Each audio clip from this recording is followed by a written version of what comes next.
this, which I was supposed to do earlier. So I apologize for all those people who may have missed the beginning of that. From there, I want to talk a little bit about why I chose Steve and his work for the show before we go into looking at this. So the show Perception Abstraction really is about abstract photography. Photography is a subject that I absolutely love. My artwork, as if I say that I do any, is photography itself, which I don't show, but I have a particular passion for photography. And what I loved in Steve's work was the fact that even though he is a documentary photographer and you can find all of these recognizable images in his various bodies of work, which we'll discuss in a little bit, he also takes a different look at them as well and will come up with these really fascinating abstractions, often of items that we find in our everyday. And I picked, from all these different bodies of work he had, I picked the pieces that fit my curatorial vision. So we see pieces from a lot of different selections of his bodies of work. And I love that he takes kind of both the macro and the micro. So he'll really zoom in on certain items and it'll be really close up, but other times it's not, such as this piece behind us, which is Cloudgate in Chicago. That's not a zoom in shot. You can see lots of little people. It's just a different way of looking at something. And that's what Steve offers, is a different way of looking at something. And yet I find that while he's abstracting reality, he is evoking some sort of experiential nature to it. When you realize what you're looking at, there is an evocation of the reality of what you're seeing. And that's what I find through it myself. So what I'd love to do is maybe look at a couple images with Steve, see what he has to say. And if people have any questions, love to have them answered. What I would like to do is, people are welcome to either put questions in the chat. You can raise your hand and I should be able to see that. Or you can wait till the end also. So you have 3 different methods or opportunities to get your questions answered. I was thinking we kind of go around the gallery in a counterclockwise way and just kind of look at a couple images. I'm going to do my best to do this, and I'm going to switch it over and spotlight Steve in a second here. The first 2 images I think we'll look at are kitty corner. We have abstractions, reflections on Cloudgate, excuse me, here. And then after that, we have wired. And so Steve, what I'll do is I'll pass it over to you. I'll move back over here and you can talk about both of those, and I'm going to spotlight you here in a second. That'd be great. Thank you. You know, it's fascinating to see work chosen and then blown up and positioned next to each other where it was never intended from the artist's point of view. So to have Christine curate the show enables me to see the work differently. So with Cloudgate, Reflections of Cloudgate, I had sent myself away for 7 days to Detroit and spent a few days exploring Detroit and then heading over to Lansing, Michigan, and then ended up over in Chicago for about 4 days with the simple goal of exploring Chicago, looking at Chicago, a city I've always heard about, and played it was always influential in my life as part of the Chicago Blues came out of Chicago, but I never had a chance to spend time there. So one of the areas that I had heard about was the Bean or Cloudgate. And I had spent, I think I went to visit it at least 2 or 3 different times in that 4-day period. And it was fascinating. It's a fascinating piece of sculpture. But how does, from an artist's point of view, it's like, how do I take that reality of being there and transpose it and transform it into my own experience. And so hopefully all of you folks that have come to visit us today, make sure you go online and click on, I'm listed in one of the artists at Beacon Gallery, and you can see each one of these pictures, and you can tap on it, and you can see Actually that pull our it up right next, now as you're talking if you want to. So I have a presentation. I have it in the presentation. Do you want me to do that? um, if it works, sure. You know, as we play around in this crazy technology. I'll give it a go. Tell me if you like it, and if not, we'll go back to just being focused on your face. Okay. Okay? But you can keep talking while I'm doing that. Okay. All right. So being at Cloudgate allowed me to wander around this incredible piece of sculpture that's oversized. It's, you know, it's environmental art, and to be able to walk around it and look at it and study it and kind of watch, you know, all these people are moving around and exploring this piece at the same time that I am. But yet I wanted to, there was something about that experience where we all are sort of like turned into ants. You know, you have that kind of experience being on the top of a tall building, but here we are, and because of the way Cloudgate bends reality, it afforded me the ability to look at people in a different type of relationship. And so I probably spent maybe about an hour here on the first day, which this photograph is a result from. And it was just a blast to play with and explore. And I think this is, in the gallery, this is now like a 50-inch print, a 50 or 55-inch print. I think it's a 50-inch print. And it's really fun to look at. Wonderful. Do you want to show us or talk a little bit about Wired, which is the one around the corner from it? I would love to, because this was the one piece that I never really looked at closely until Christine chose this. And I was really happy that she chose it because it's wild, it's out of control. So this is a photograph, and I have been photographing these tomato baskets, right? Wired tomato baskets, but I'm photographing them in the middle of winter at different public gardens, where, you know, community gardens. And they all have a rhythm. This whole series has a specific kind of rhythm, but this one is so out of control. It is so much fun. And so I was very happy that Christine chose this piece, because it gave new life to me. And I see this one as almost like a Franz Klein sort of piece. I love the abstraction in it, and it's black and white energy. I think it's fantastic. So I'm so happy to have it in the show. Yeah.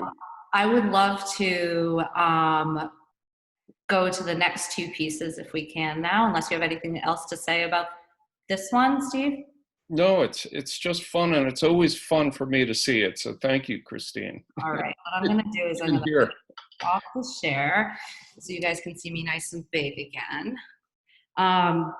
Hopefully, okay, I'm just going to grab this person and admit them. And all right, so around this corner, we now have two very different pieces. And I would love, so this is The Art of the Automobile, 1939 Bugatti. And then we have States of Matter. And I found that particularly this piece, Steve, gets a lot of questions of like, what exactly are we looking at? So I think that would probably be one of the first questions to answer when we get to that piece, which I actually have second on the list. But also, the other question I would ask of these is, how do you decide what to photograph? I mean, these are really close up abstract pictures. How do you decide that? How did you get to the point of taking those pictures in particular? And what I'll do is I'll pull those two up again so people can see them. And maybe I'll start with the Bugatti, if you don't mind, unless you want to. I I am not a fabricator of art. I have to wait until the art, the moment and the objects and the content or the people speak to me. So I'm really looking for inspiration from life around me. There are many artists that create out of nothing. That is not my talent. So with an image like this Bugatti, um, I have I am not a car geek. I'm not a grease monkey. I'm not like I go to these car shows, and I walk around waiting for the cars really to talk to me. And it's about the light, it's about the content, it's about the magic. And I just keep looking and working it until I kind of zone into a piece of the photograph where it really is talking to me about the incredible details of in this case, the designers of this Bugatti, um, who have put in hundreds of hours designing this and then bending metal and then eventually painting this metal. So this photograph is a combination of painted metal and chrome. And I came across this at a car show. I'm pretty sure it was last year in Newport, Rhode Island. So there was a car show down there. And it's just walked away with this wonderful moment. Yet it is not that it's not that dissimilar from the Wired piece that we were just looking at. Great. Well, let's look now at the next piece, States of Matter. What can you tell us about this one?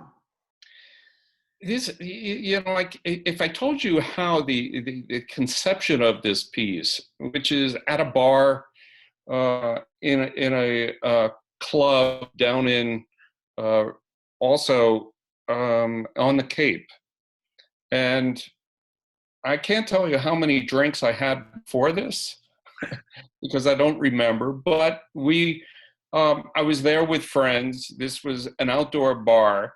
And the fact of the matter is, I am a distance away from the glasses. But as many bars have it, they have their glassware in racks. And I noticed this across the bar, and there was a translucency of these glasses. So what we're looking at are kind of goblets upside down, waiting for customers to order their drinks. But they look very robotic. They look very kind of animated robotics coming off the assembly line, almost like a Star Wars still. So this is not a photograph where I was able to get up close to it, but I was able to kind of sandwich these glasses together with a long lens. And again, seeing this large is really fun. And if I didn't tell, a lot of times people will ask, well, what is it? And sometimes I hate to say what things were because it changes forever the way people will see the objects that I'm talking about. And in some ways, I'd rather not say what things are because I don't want to make people see it the way I originally saw it. I'd rather them hold on to their own vision of what I'm photographing. Very interesting. Here, I'm gonna pull us back to the center here. Before we look at your next piece, which I think I can pull up into the background here, which is gonna be this road paint series. You have a very diverse body of work, and I love the titles of them. So you have one series called Someplace Else, which is all about travel, and another one called Altered States, which is about time and memory. And others that are a little bit more self-explanatory, such as County Fair and The Art of the Automobile, the piece that we already looked at. Do you go through different periods, or with your series like Road Paint here, which I'll move closer to it and then I'll come back and put it on the screen. Are you constantly adding to all of your series?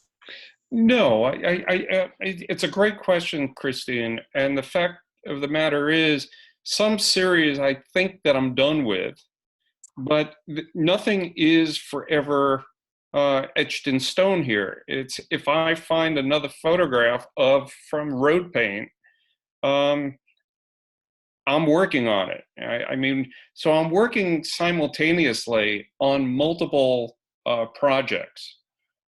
This is actually a piece of road, right? It's part of the Boston University overpass over the Mass Pike. So it's on Com Ave. And it's a series I started probably about 4 or 5 years ago. It's actually a series that I started probably 20 years ago. But I seriously took this, I kind of got bit by the bug and started driving roads and getting out of the car and photographing roads on a regular basis. So certain series takes on a certain kind of passion, and with that passion comes a flurry of activity towards it, which is very helpful for building a body of work that's continuous and all about this one series. So this series is fun. I seem to end up photographing in traffic a lot, which is where most road paint exists. I get some pretty strange comments from people asking if I'm okay. They're wondering what I'm doing in the middle of the road, and I must really use my wits about me, and so I don't get run over by other cars or any cars. So when I do go out, I usually wear my bright yellow jacket or something that doesn't blend with the surroundings. So if I do, I allow drivers or give drivers a chance to avoid hitting me. But you know, this is just a fun little photograph, an abstracted image of the road, and what you're looking at is the metal plate of the BU bridge or the overpass that holds the cement and allows the land to shift a little. And then we're just seeing some of the bike lane and, you know, probably, I'm not sure what the white striping is, but I love how when I'm doing this, there becomes an abstraction totally different than the intention of the people who put the lines on the road in the first place. Yeah, these pieces are great. I remember you telling me when we originally discussed your road paint series, you usually go out and photograph them when it's wet. Is that right? It is. I get the best saturation of tonality when water is on the road. Yeah, and I love the vibrancy of the color here. The green just really pops, and then the zigzag of the black in the corner is fabulous. It's really a great piece. On that zigzag, you can just see a little bit of the reflection of probably some of the sun coming in through the cloud layer. Yeah, it's really great. Let's see what's next in my presentation, and then I'll bring us back to the gallery so that we can see it in real life. All right, so we're going to go over to Celestial Musings now. I'll stop the share for a second. Does everyone see me big? Steve, do you see me big now? Do I see this? Or no, are you seeing me in large screen, or are you still seeing the presentation? No, we're seeing celestial lights Okay. large. Is that what you mean? Yeah, no, I just tried to screen sharing. I'm trying to pause it, but I'm just going to stop it instead. There we go. We're back to you. Yep. All still learning how this stuff works on Zoom. So this is one of the largest pieces in the show. Here it is. Everyone can have a nice look at that. And then I'm going to pull it up on the screen in a second. As I walk back over to where I'm going. And then we'll have a little chat about it. All right. Here we go. So here's Celestial Musings, another piece that I just loved. I mean, when we had a discussion about this, feels like a wintry piece, and now here we are in summer. I don't think we ever, or almost summer. I don't think we ever really expected us to find ourselves in this position. This show was originally supposed to be, I think, for the month of March. Is that right, Steve? Yeah. And, and here we are. It's going to be up, I think, through almost mid-July.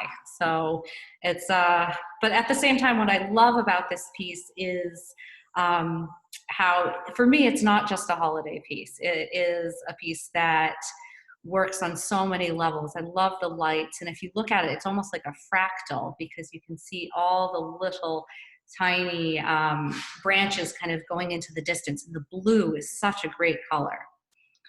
So why don't you talk about it a little bit, and I'm going to see it getting some chats. This photograph is was shot in Watertown Square. They do a great light show come November, and they do a very meticulous job of stringing lights up their trees in the center of that crazy intersection in the middle of Watertown Square. I've been photographing Christmas lights for at least about 10 years. There's something about the lights. There's something about, I think that we're all attracted to all the different color of lights that people put out. Some of them gets a little bit tacky, and that's okay. And some of it really gets quite ethereal. And so I was drawn to this situation and spent some time on a very cold November evening with tripod in hand, with traffic buzzing all around, but I'm on the land, thankfully, here versus in the street shooting. And this is really just, you know, working and working until I felt comfortable that I had kind of achieved a result that kind of brought me to the situation in the first place. So once again, I go back to, I need to be inspired by the external world, and then I begin to work with it and internalize it. And in the process, I'm really looking to find a truth about that situation, a truth. It could be a personal truth, or it could be a shared truth, something that we all share about this kind of experience. That's great. I'm just going to mention here that there's been a few messages in the Zoom chat saying, Celestial Musings is awesome, great work, agree, my favorite so far, and beautiful. So that piece is getting a lot of praise, Steve, just so you know. Always good to know. And thanks for commenting on the work. Yeah. Let's see what's next, because we're either going to be kind of continuing around clockwise in the room, or we're going to be going to a little bit of a back area, and I just need to be reminded myself as to where we're going. All right. So let me just show you guys the next couple of pictures. I'll give you a quick zoom in, and then I'll show you them in the gallery. So we have this piece, and then this piece. And I'll just tell you all about them in a second. And then even more importantly, let Steve tell you all about them. All right. So these three pieces, if you go over from Celestial Musings, are along this back wall. We have architectural detail. And then we have two pieces by Fern Nesson in the middle. We have tried to kind of mix up the pieces. They're not completely interspersed one with the other, but we're just focusing mostly on Steve this evening, but her pieces are obviously all around the gallery as well. And then in this corner, we have another art of the automobile of 1937 Ford Grill. And then we have corn husks in snow. And this is another one of my favorites, actually. I really love that piece. So there are a few different ways we can go. I mean, I still have more questions. I might wait for my specific questions, Steve, for you for the end, but maybe you can just describe whatever you want about those three pieces, if there's anything in particular you'd like to mention in brief, or if there's something, let's see. Oh, we do have a question as well from the audience. what was your process for deciding which sizes to print for the show? So maybe you can also talk about that when you talk about these three pieces. And I'm going to bring pieces and also as you're talking. Well, let me hit the sizes first because that's the easiest. Christine chose the work to correspond and work together, kind of correlate and complement Fern's work. So we didn't want my work to overshadow, and if pieces got too large when they were going to be placed next to Fern's work, it would overshadow the other pieces. So we had to find a size that fit and complemented the space. So that was probably the guiding principle for much of the work. So when we did the photograph of States of Matter, which was the glasses, I had the wall to myself, and we could have gone another twice as large. So we were 6 feet, we could have done a 12-foot piece there. But these pieces are done accordingly to complement the other artist's work. So that's size-wise. This photograph that you're currently looking at is an old Ford grill, also done at a car show probably about 3 years ago. And there's just something really interesting about the lines that are created by the grill and the light that's hitting the grill. So this, another piece chosen by Christine. And again, all the pieces are curated by Christine. And I think she did a fantastic job choosing pieces that fit not only within the context of my work, but also within sort of having a dialogue with Fern's work as well. So we have this piece, and then the other piece, we had the architectural detail, which happened to be also photographed in Chicago on that one trip. You know, ordinarily, if I'm traveling, I'm happy very much to end up with one final photograph from an entire 4 or 5 days out shooting. To come away with 2 photographs is almost an embarrassment of riches. This is a photograph that was a detailed late afternoon. I spend pretty much, I'm out of a hotel at 6:30, 7 o'clock in the morning, and I'm really going till the last light.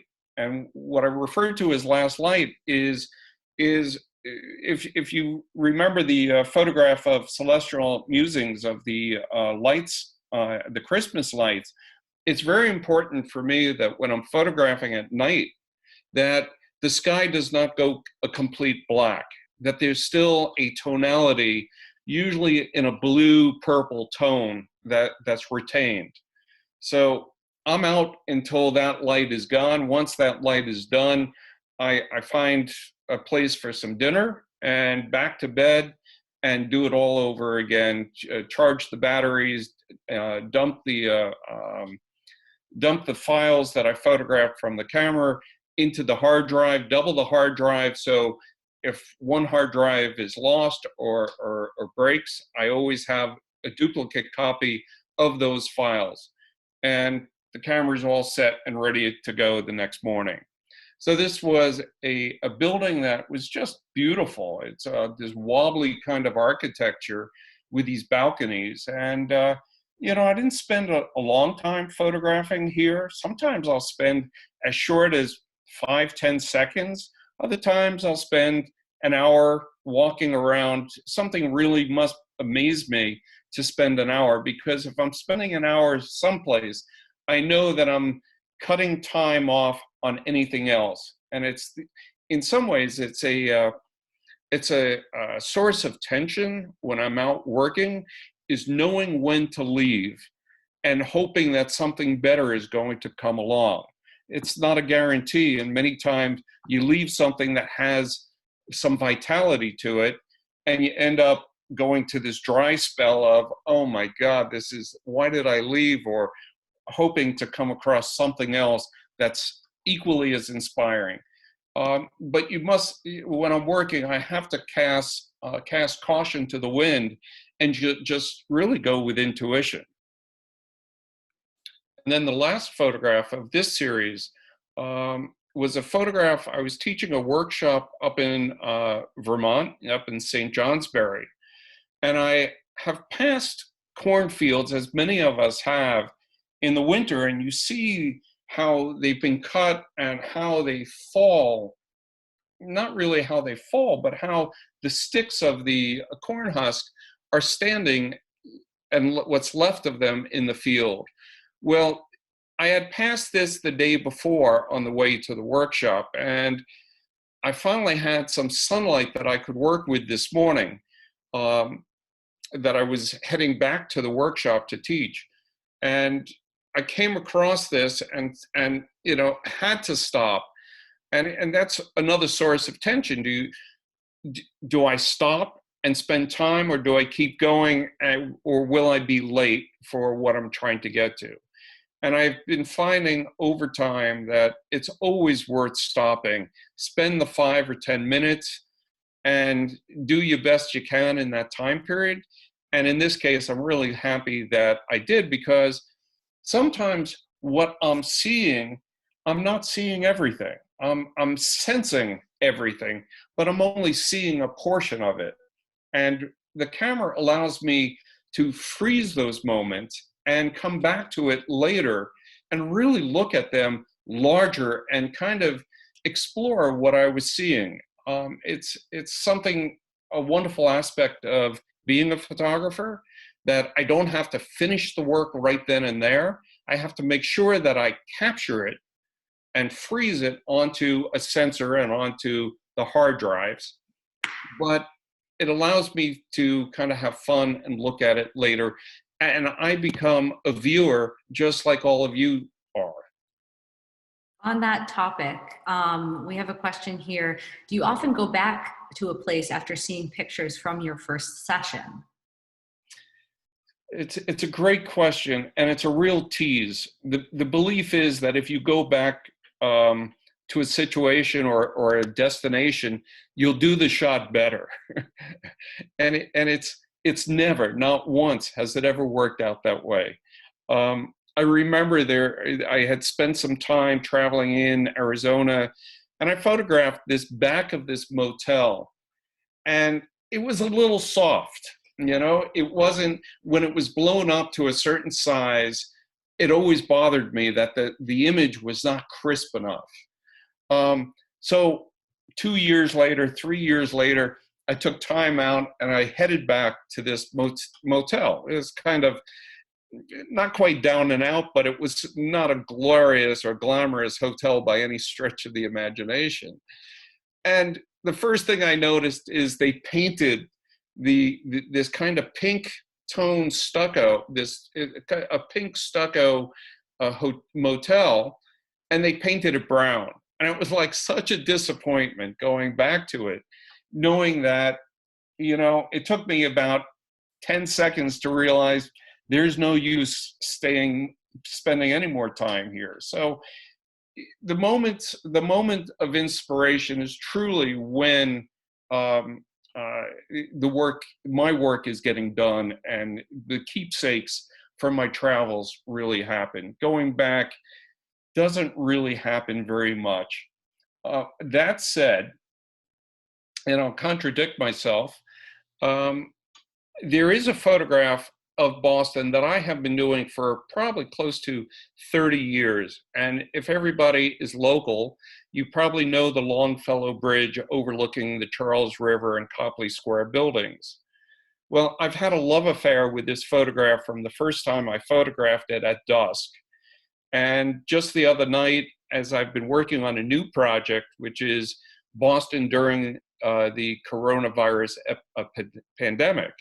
So I've been out photographing quite a lot, and I came across, and I redo this one photograph of the Boston skyline, and it's always changing. So I'm not really looking to do it again, because the skyline, new buildings are going up just about every year. There's a new building that I didn't account for. So in that case, I have gone back and I have rephotographed, and it's a stunning new picture in addition to the series of Boston landscapes. Very interesting.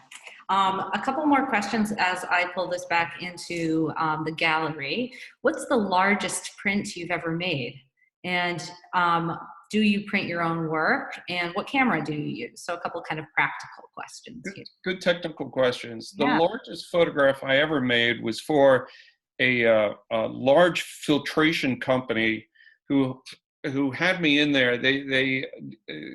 They're a Boston-based international company, and they had this huge machine that filters water, and they sell these devices all over the world. Well, they hired me to come in. I know this is a little mundane and a little off the field of fine art, but the largest, they printed that up as an 80-inch, probably 80 by 40-inch print, probably larger, 80 by 60, somewhere in there.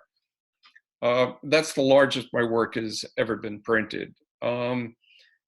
Once again, I'll contradict myself. I had a billboard on Route 93 for one of the ski mountains that I photographed.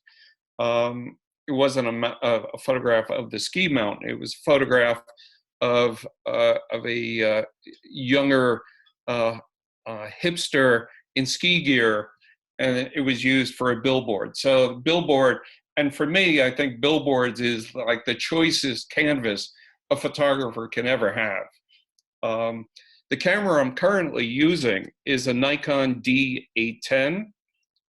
It's a great piece of equipment. It's sharp. It's a great sensor.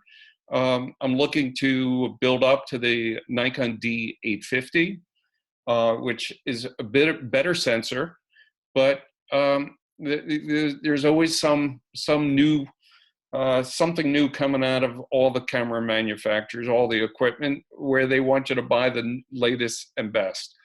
At a certain point, it's not the equipment that's taking the pictures. It's all happening up here, and as long as your equipment is good, your photograph's going to be good, if not stellar. And then for the last question, I believe, was about printing your own work. And I think you and I could both answer that, which is it's a mix. I mean, even where I'm standing right here, I think we have a piece behind that you printed yourself, and then a piece that is printed dye sublimation on aluminum, which was printed by Blazing Editions, correct? That's correct. Yeah. So it really depends on the piece and the size and what kind of impact we're looking to have. So all of that will determine who's doing my printing. Very good. With that, why don't we have a look at the last three pieces within the gallery, and then we'll look at them on the screen and you can talk about them, and then we'll take some questions. Sounds great. So here we have inverse relationships. This is a piece that looks fantastic on the aluminum. You can really appreciate how it was printed. That's a really fun piece there. And then in the back, we have two more pieces. We have Forest from the Trees here, and then one of your newest pieces, I believe, from 2020, which is Suspended Animation in Frozen Pond. And I actually really liked choosing this as the last piece to show for today, because I think it'll bring us, as we get to this when we're talking about it, perfectly into the moment in time we're all in with the coronavirus, where I think we all feel like we're in suspended animation. So here, I'm going to bring us to, share screen, back to this, and then you can take it away if you have anything you want to say about these. And then I would love, Steve, for you to talk a little bit, if you don't mind, before we take other people's questions. My question for you is a little bit about your shift over the last 40 years from black and white photography, as I saw you have a whole catalog of that up from the 70s, and into color, and then also analog photography into digital, film photography to digital. Love to hear a little bit about that too. All right. Well, I think these pieces in some ways speak for themselves. There's a story to every piece, and an exploration that's involved with really finding the essence of a piece, of a person, and making that come forward to the point that it speaks to each of the viewers. And we all, I loved hearing which pieces, all of you who are visiting with us today, what my favorites are not necessarily your favorites. So it's great to hear how different people respond to different pieces. This was photographed a year ago, and it's a magnolia plant, and but I was playing with it, and when I did this movement in the computer, it's like it became kind of otherworldly. It became kind of lunar, but maybe more. I just call it otherworldly because if I talk about planets, I don't know if there's life on other planets. I haven't seen anything like this on other planets except in science fiction movies. But this took on a glow and a power source, and I just really took to it. And I'm glad that Christina did as well. And the reason why we printed this on aluminum is because it's actually a silver backing on the aluminum. So the silver is actually reflecting back through the emulsion of the print itself. And it really takes on this wonderful characteristic that we cannot find in archival pigment printing on like watercolor papers. We have a question here. Did you backlight the center of the blossom? No, it's actually a fairly straight photograph. But the key to this piece is really inverse relationships. So I do have a little fun with coming up with names that describe aspects of the photographs. You can leave it at that for your. Yeah, I mean, sometimes if you talk too much about the technical, it means we're not really looking at the photograph anymore. We're looking at something, we're talking about something besides the image. Great. Well, why don't we move on to the next one then? Great. Yeah. So this is, we have forest from the trees. I mean, if you live in New England, you got to love the winter, or you can hate it, but you're going to have to put up with it anyway. So what I would normally do is in the middle of snowstorms, I get into my four-wheel drive when I had one, and I would just start driving into the snowstorm and just look around and what does it look like? What does a snowstorm look like? What does it feel like? Yes, it's cold. It's damn cold. But what does the world look like in a snowstorm? So this is out towards Framingham one winter morning and exploring what it was like. And then I came across this grove of pine trees. And I stopped, got out, and walked around for about 20 minutes, half an hour, freezing my hands off. And so it's literally snowing while I'm photographing this, which is difficult to actually do because the snow, if it sits on the lens at all, it's going to blur the photograph. So it's a trick to try to keep the lens free and clear of moisture, such as road paint. When I'm photographing on roads in the rain, I've got to make sure that the lens is always free and clear of water drops as I am in the snow. Yep, and we've had the comments that this is a really great perspective, and I couldn't agree more. Love the perspective, how it draws you into this piece. Now for the last one, before we take some questions, sorry, here we go. We have suspended animation. Yeah, this is a series I started this winter. I've always said that if you have dogs, the dogs walk you. You don't walk the dogs. So out in Arlington, we have a park that has a pond. It's just a kind of a magical place. And once the pond got frozen enough that I could actually begin to walk on it, it's sort of like looking at the beach from the shore. You think that the ocean all looks the same until you dive into the ocean with a scuba tank. Well, walking on the ice was very akin to using a scuba tank in the ocean. I got to really stand on the ice and really began to observe what the ice is made of. And it's just not this one continuous tone of texture. It's actually changes every few feet. It was changing. And this is an observation of frozen bubbles of methane and oxygen that's rising through the bottom of the pond. And as the ice is freezing from the top down, it's getting trapped in different layers. All these bubbles are getting trapped in the different layers.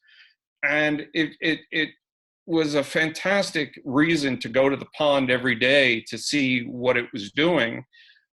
Some days it was beginning to melt. Other days I had ice skaters destroying my canvas. But you know, it's like it was just a wonderful exploration, and I was able to really create a bunch of new images that I really love. This being one of them, and I'm glad we chose this for the show. Wonderful. Thanks so much. Well, what I'd recommend now is that I'm going to bring it back over so everyone can see us all. And if you guys have any questions, feel free to either unmute yourself, raise your hand, or put it in the group chat.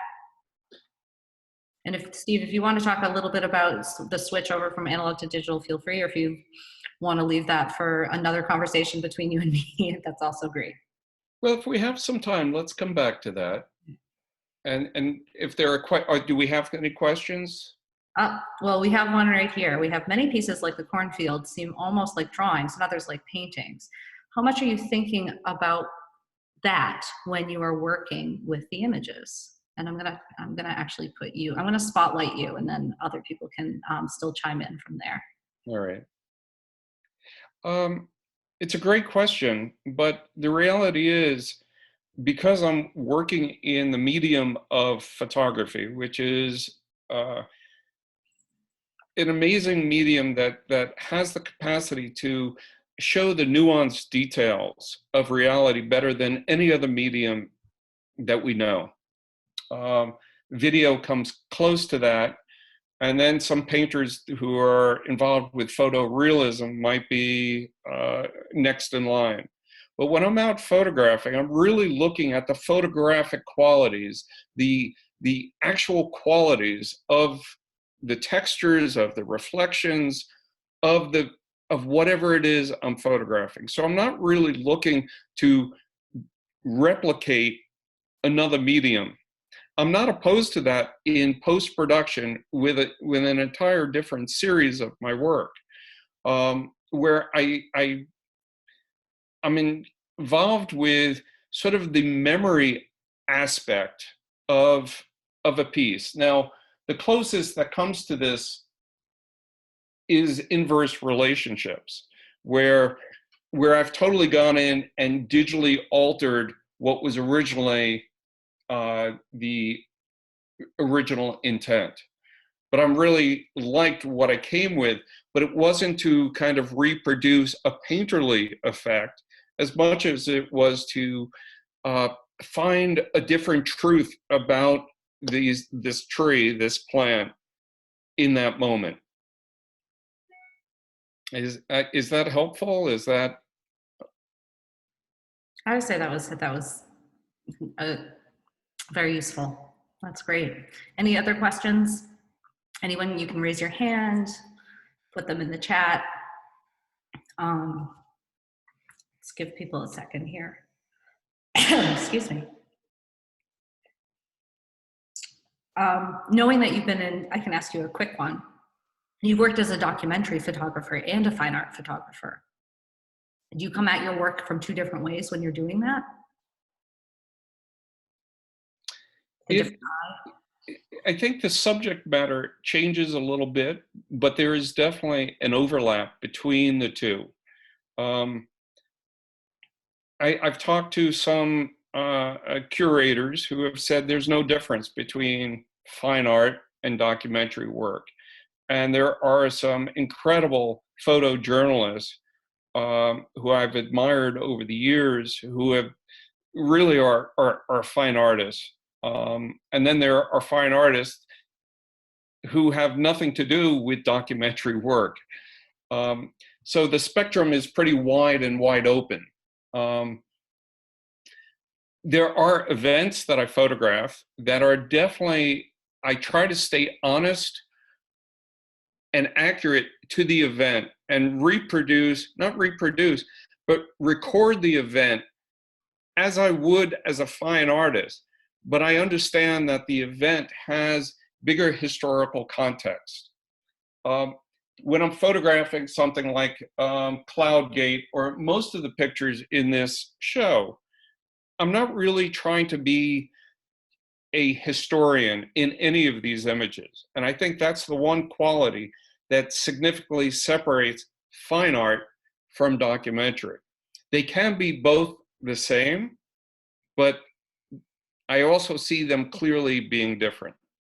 That's so interesting. And I think that really goes to what one of the questions, we have about 3 questions that have just popped up here. One of them being, your process truly of seeing really sounds philosophical to me. Has philosophy in any way influenced your photography or vice versa? That's a tough one, but. I try to think about my relationship to being on the planet and what does it mean to be an artist, because I have accepted this fact. I didn't quite understand early on when I was first photographing that I was going to be an artist. And after 40 years of doing this, I think we're over 40 years at this point. I've realized that I am an artist, that this is what I consider every part of my day, not completely every hour of the day or every minute of the day, but I'm concerned with photographs and images and the success of a photograph as having a relationship with the viewer. So one can't help but be philosophical about something that is so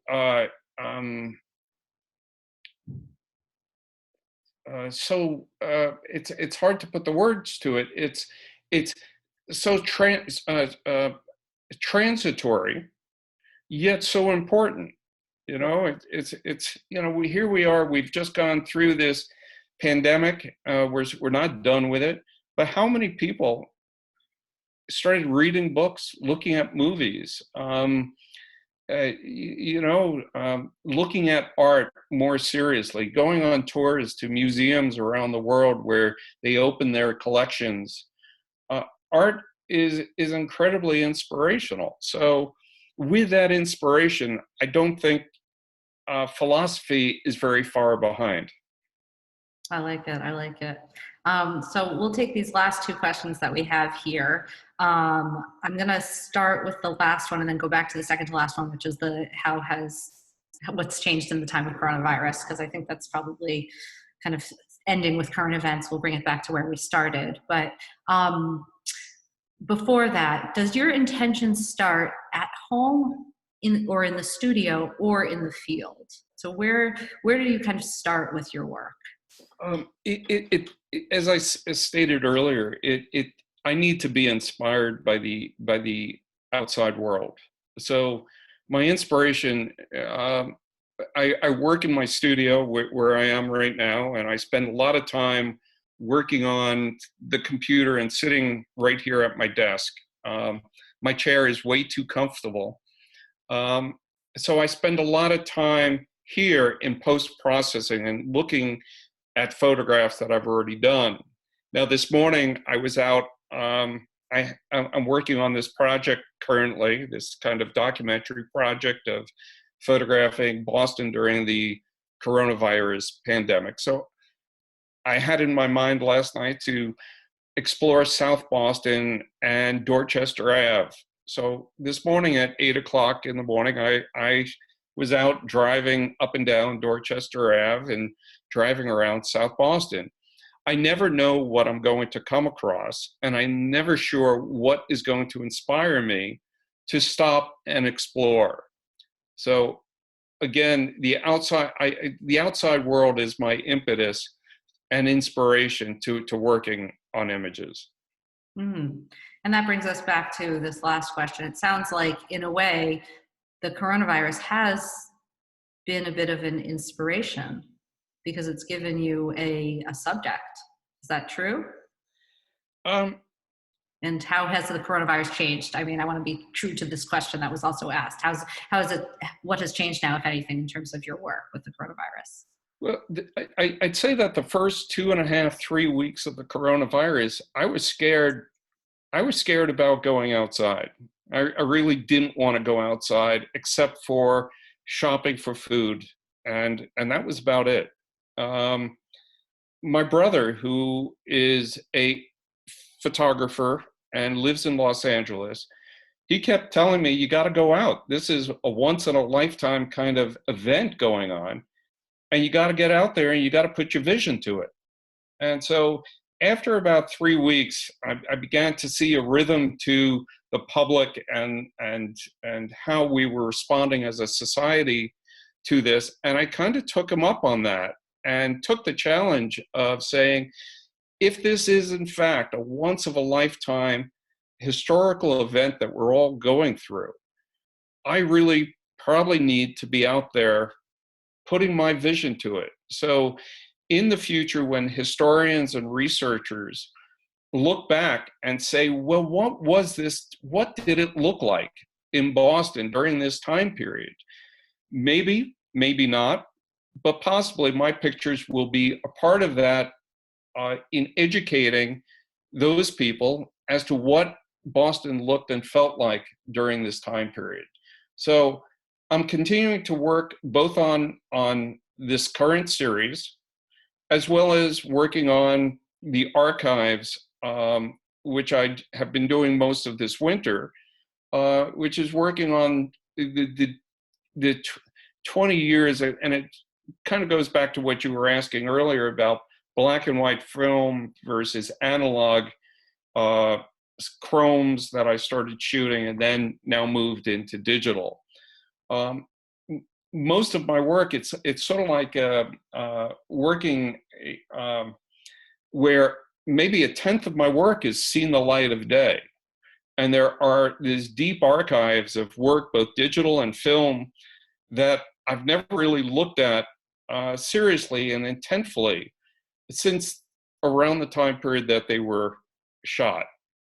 So when things are slow, I've been going back into the archives and really digging up some fantastic images that I sort of remember, but kind of forgot about. So this winter has been an interesting winter, to say the least. Yeah, it sounds like it. Wow. Well, thank you so much for spending this hour with us and talking to us about your work and going on this trip through perception abstraction and your artwork. Oh, we're getting lots of claps. I don't know if you can see those on your screen.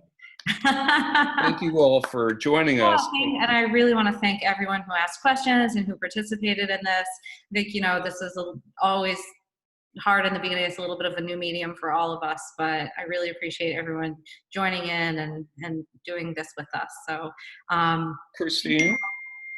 Christine, yes.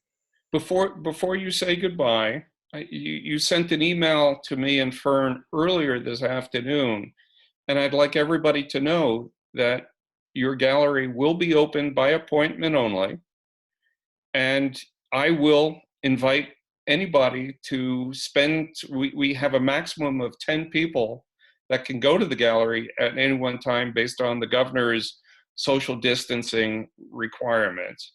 So if folks would like to email Christine or be in touch with me, and we'll set up a time where we can talk at the gallery.